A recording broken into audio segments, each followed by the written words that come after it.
The first time a plain average burned me, I was staring at conversion rates across three traffic sources, and the blended number looked healthy. Then I pulled the actual revenue numbers, and they didn't match up at all. The math wasn't wrong, not in the sense of a broken formula. The problem was that one of those three sources sent me 10 visitors a month, another sent me 2,000, and I'd been averaging the three rates as if they carried the exact same weight in my business when one of them barely existed. I run a small research and data tools operation, and I check numbers like this every week, not to hand the report to anyone else, just to know what's actually happening under my own roof before I make a call based on it. This is the kind of quiet math habit that either saves you from a bad decision or lets a bad decision walk right past you, dressed up as a solid number, and most people never notice which one just happened to them. So let's start with what a weighted average actually is, because the name sounds more complicated than the idea underneath it. A plain average adds up your numbers and divides by how many of them there are, and every single value gets exactly the same vote in the result, no matter how much or how little that value actually represents in the real world. A weighted average multiplies each value by a weight first, something like the size, the volume, or the dollars behind that value, adds all of those products together, then divides by the sum of the weights instead of just the count of items. The effect is simple once you say it out loud. A value backed by a lot of volume pulls the final result hard toward itself, and a value backed by almost nothing barely nudges it at all, which is exactly how it should work if the average is supposed to describe reality. Let me put actual numbers on it, because this is one of those ideas that clicks the moment you watch it worked out in front of you. Say you run paid ads on two platforms. Platform A sends you 100 visitors a month and converts 10 of them, which works out to a 10% conversion rate. Platform B sends you 1,000 visitors a month and converts 30 of them, a 3% rate. A plain average of those two rates, 10% and 3%, comes out to 6.5%. That number sounds perfectly reasonable sitting on a spreadsheet, but it describes neither platform honestly, and it doesn't describe your business either, because it quietly pretends both platforms sent you roughly the same amount of traffic when one of them is doing almost all of the actual work. Now weight the same two numbers by visitor count instead of just averaging the percentages. 10% of 100 visitors is 10 conversions. 3% of 1,000 visitors is 30 conversions. Add those up and you get 40 conversions total. Divide by the 1,100 total visitors and you land on 3.6%. That 3.6% is your real blended conversion rate, the same figure you'd land on if you simply divided total conversions by total visitors without ever touching a percentage first. It sits close to Platform B's number, specifically because Platform B is where almost all of your traffic actually comes from. If you'd used the 6.5% version to forecast next month's signups, you'd have overestimated by nearly double. And that's not a rounding error you can shrug off. That's a decision built on a number that never described anything real. Once you've watched that gap open up one time, you start noticing that the same trap is baked into almost every metric people already track in a small business, usually without anyone flagging it out loud. Churn, revenue per customer, lifetime value, monthly recurring revenue, every one of those can be calculated as a lazy average across groups or as an honest weighted one, and the two versions can tell you very different stories about the same underlying business. Take churn across a few pricing plans. Your overall churn rate for the month isn't the plain average of each plan's individual churn rate, it's the weighted average, weighted by how many customers actually sit on each plan.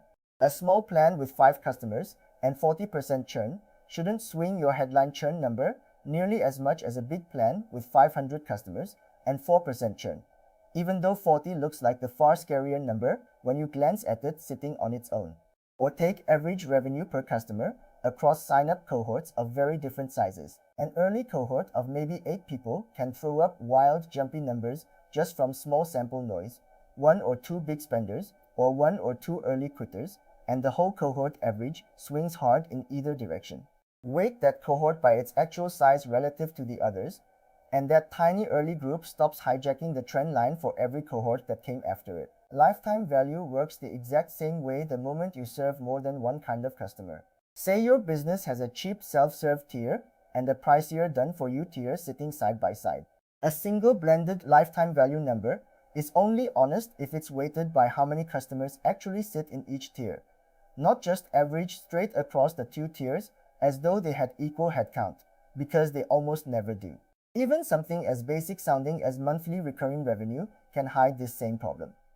If a customer sat on a $50 plan for 20 days of the month and then upgraded to a $90 plan for the remaining 10 days, a fair monthly figure for that one customer weights each price by the number of days it was actually in effect, not by treating the two prices as though they were equally represented across the month.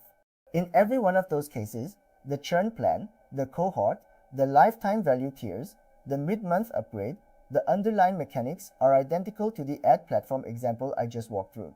Pick the weight that actually represents how much each value contributed to the whole, and the average tells you the truth about the entire business, instead of the truth about some arbitrary slice of it that happens to be easy to calculate.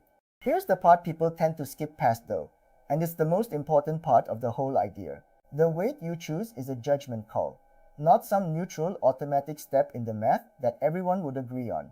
So people can build technically correct weighted averages of the exact same raw numbers and land on two different headline figures, purely because they picked different weights, and both of them could defend the choice they made.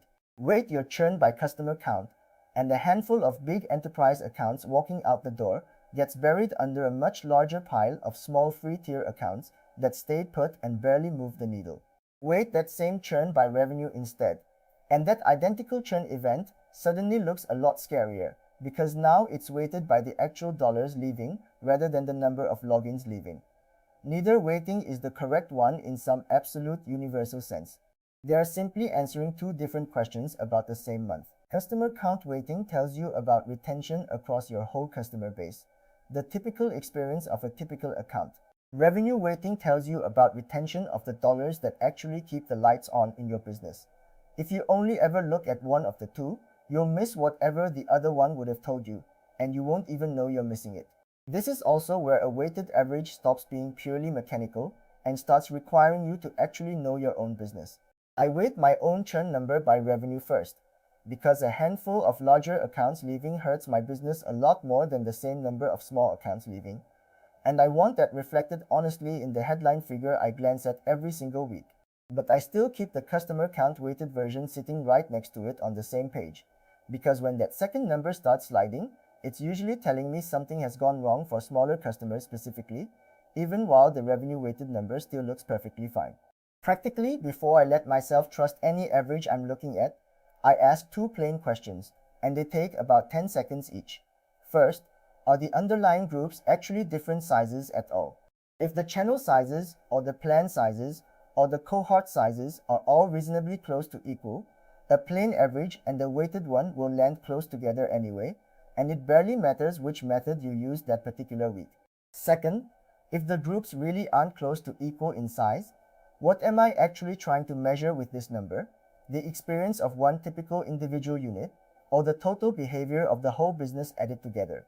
Those two questions point you toward two different weights, and every so often they tell you that a weighted average isn't even the right tool for the job, and you should just be looking at the raw totals instead of averaging anything at all. What a weighted average can do matters just as much as what it can. Done correctly, it tells you what's true about the blended whole, given the specific weight you chose to use.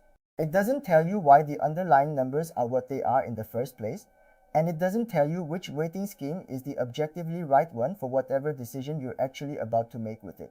It's also still sensitive to how you drew the boundaries around your groups to begin with before you ever got to the weighting step. So treat the number as a starting point for a conversation with yourself about what actually happened in your business that month, not as a final verdict you get to stop thinking at the moment it appears on a dashboard.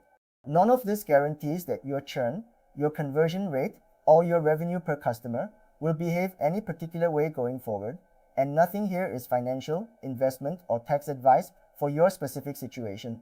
It's just a way to stop quietly lying to yourself with numbers you built with your own hands, using data you already had sitting in front of you. No single average, weighted or otherwise, is a substitute for actually looking at your business up close once in a while. The whole point of learning to weight things correctly is so the headline number stops hiding the plan, the cohort, or the account that's actually driving what you're seeing. So you know exactly where to go look next, instead of staring at one clean figure and assuming it already told you the whole story. Every one of these explainers lives in writing at dataresearchanalysiscollection.com. The whole metric library laid out in plain English, same order, same worked examples, so you can sit with the actual numbers at your own pace instead of just hearing me talk through them once and losing the thread.